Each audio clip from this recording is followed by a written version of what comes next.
ఈ రకమైన పరిస్థితి కనబడుతుంది. అసలు మీరు ఆలోచించండి, ప్రభుత్వ భూములు ఒకవైపు అమ్మకానికి పెడుతున్నాడు, ఇంకోవైపు అసైన్డ్ భూములు ఎస్సీ ఎస్టీ బీసీలకు ఇచ్చిన అసైన్డ్ భూములను లాక్కోవడం, ఆ భూములను పారిశ్రామికవేత్తలకు కమిషన్లు పెట్టి అమ్ముకుంటా ఉన్నారు. ఆయన తమ్ముడే, మొన్న మధ్య మీరు చూసుంటారు, రేవంత్ రెడ్డి తమ్ముడి కంపెనీకి 100 కోట్ల విలువైన భూమిని ఇవాళ అడ్డికి పావుషేరుకు కట్టబెట్టినారు.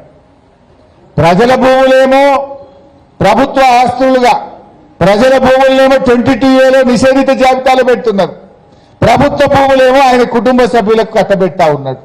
ఈ రకమైనటువంటి పరిస్థితి.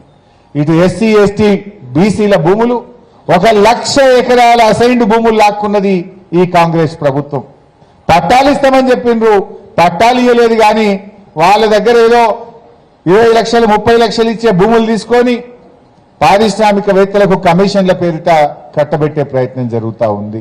ఈసారి కూడా వెయిట్ చేద్దామా? వెయిట్ చేస్తే టైం పోతుంది, డిమాండ్ తగ్గదు. అంటే రేట్ ఆగదు, డిమాండ్ తగ్గదు. నమ్మకమైన క్రెడాయి బిల్డర్లతో CREDAI Hyderabad property show August 28, 29, 30 HITEX లో. ఇక మూడవది, మీ ఆస్తులు, ప్రజల ఆస్తులు.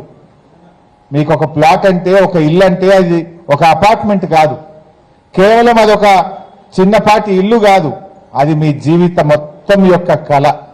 మీ జీవితం అంతా కష్టపడి సంపాదించుకుంటే ఆ అపార్ట్మెంట్, ఆ ఇంటికి మీరు ఓనర్లుగా మారినారు. ఇలా ప్రజల ఆస్తిని ప్రభుత్వం రాత్రికి రాత్రి కబ్జా పెడుతుంది. రేవంత్ రెడ్డి గారు ఏమంటున్నారు? కబ్జాదారులే ధర్నాలు చేస్తుండట, కబ్జాదారులే ఈ 22Aని వ్యతిరేకిస్తున్నారు అంటున్నారు. ఇప్పుడు మాట్లాడిన హనుమంతరావు గారు కబ్జాదారుడా?